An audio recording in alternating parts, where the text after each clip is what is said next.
On the warpath na naman si Annabel Rama. This time, sa isa sa kanyang mga alaga na si Heart Evangelista. April 2008 nang lumipat si Heart sa GMA7 na kapwa nasa pangangalaga ng ina nito at ni Annabel. July 2010 nang pumirma si Heart ng 2-year exclusive contract sa naturang istasyon. Ngunit nais umano ng ina ng aktres na wag nang ipaubaya kay Annabel ang pagmamanage dito.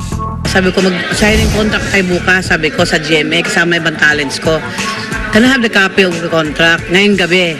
So gabing-gabi na, mga 11 o'clock, dinilibre ko ang kontrata sa kanila. The next day, pwede ba hindi na muna kami mag-renew sa'yo? Parang hinayang sa ibigay sa akin yung commission na hindi ko kalain na imbis matutuwa sila sa ginawa ko, ilit sa pera nila ko.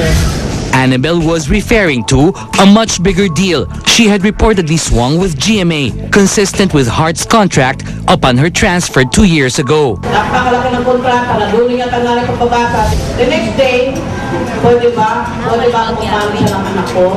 Kasi kailangan mo tulungan sarili namin. Kaya mo yung 30% makukuha mo. Mula na pagka sa GMA, hindi na tikman sa kanilang estasyon.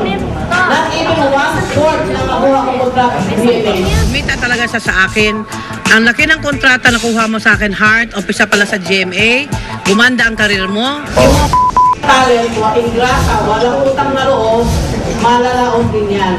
Hindi ang papayag, sisikat yung mga walang utang na loob. Mga ingrata, hindi sisikat yan, kakalmahin yan sa akin. Pero ang dahilan, well, I'm sorry Heart, hindi ka sisikat. Hanggang dyan ka na lang. Isa rin sa mga ipinagsisintir ni Annabel ay ang pagtanggi umano ni Heart na rumampa sa fashion show upang ipakilala ang 29 na talent sa kanyang Royal Era Artists Management Incorporated. Kasabay na rin ito sa pagdiriwang ni Annabel ng kanyang kaarawan, kung saan kasamang ilo-launch ang Spotlight magazine featuring all her artists.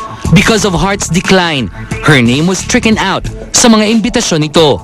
Sabi niya, birthday ng kapatid daw niya.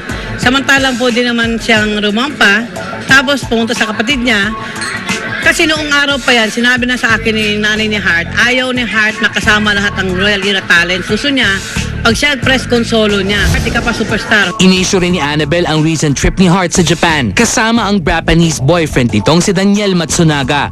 Ako nanay noon, hindi ko papayagan anak kong ganyan. I-display niya sa buong Pilipinas, sa Japan sila. Parang honeymoon, di pa naman sa kasal, di ba? Sa kabila ng paninindigan ni Annabel na sinuway umano ni Heart ang kanilang management contract, kagyat na nagbigay ang aktres ng kanyang reaksyon sa isang blog site. And we quote, "Contracts are made to end. I guess by not renewing, the other party isn't happy. I've always been handled by my family. I don't think there's anything wrong with that. I'll always be grateful to the people that helped me along the way. Positive vibes. God bless." Unquote. At sa mga ibinansag ni Annabel kay Heart bilang Yung mga talent mo, ingrata, walang utang na loob, malalaon din yan. Hindi ang papayag, sisikat yung mga walang utang na loob. Mga ingrata, hindi sisikat yan. Kakalmahin yan sa akin. Maraming salamat. Heart has this to say in her Twitter account, and we quote, "No need for bad words." Unquote. Narito naman ang official statement ni Ginang Cecilia Ong Pauco, ina ni Heart, na in-email sa StarTalk TX. "We have always been Heart's main manager and have always been behind all the major decisions, projects and career moves of Heart, even when we hired Annabel Rama to co-manage Heart. We do not wish to dignify her wrongful statements towards Heart, and we stand by our decision. And it is our prerogative not to renew the co-management contract that we gave to Annabel when it expires in 2011. Unquote.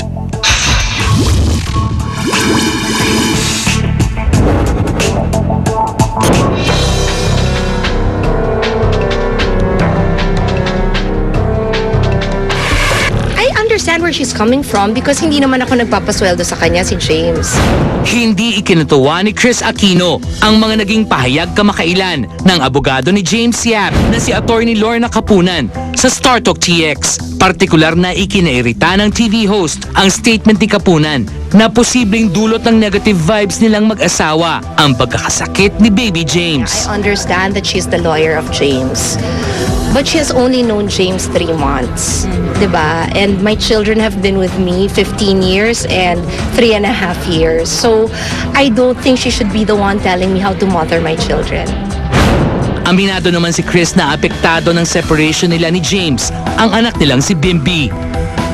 Nagdrama siya nung the other night na kasi buong gabi ako nag-shoot, diba? So, sinabi daw niya sa yaya niya, I have no papa, I have no mama, I only have kuya, I don't have family na. Ganun daw. So, sinabi ko sa kanya, honey, you have your papa and you have mama. You know, you can love your dad and you can like him and it doesn't mean that you don't love mama. Nang tanungin kung di ba siya nagigilty sa pinagdadaanan ni Baby James, hindi na naiwasan ni Chris na magparinig sa kanyang estranged husband. No. Dim, hindi ako nagigilty kasi alam kong mabuting ina ako at alam ko naman na maganda yung pag-i-explain ko sa kanya. Magigilty siguro ako kung nasa casino ko gabi-gabi and kung ano, di ba? Pero hindi ko ginagawa yun, nagtatrabaho lang ako. Samantala, nilinaw ni Chris na wala muna siyang social life hanggat dinidinig pa ang kaso nila ni James. Wala pang nagkakalakas ng loob. All I want is somebody to watch a movie with once a week or once every 2 weeks. Somebody to eat out with once every 10 days. At talaga nakaspecify na gano'n. At siguro isang tao na kakamustahin ako sa umaga at kakamustahin ako sa gabi at yun na yun. So siguro yung sa punto ng buhay ngayon, hanggang dun lang talaga ang ano ko, ang pinagdarasal ko. Samantala, kumpirmado na ang pagsasama sa isang movie project ni na Chris at Ding Dong Dantes sa GMA Films.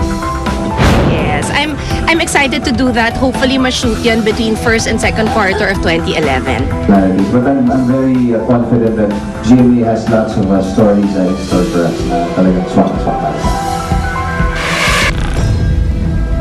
Claudine Barreto, handa na nga ba magsalita ukol sa naging hidwaan nila ng dating kaibigan si Angelica Pangiliban? Abangan!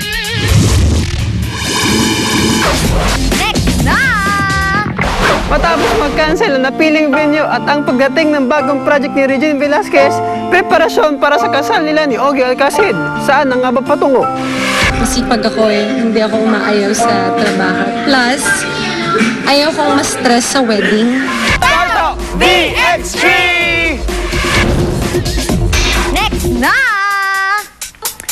Ngayon, papasukin niya na ang showbiz, former presidential grandson Borgie Marcos Monotok sasagot sa tanong na saan ba patungo? Live!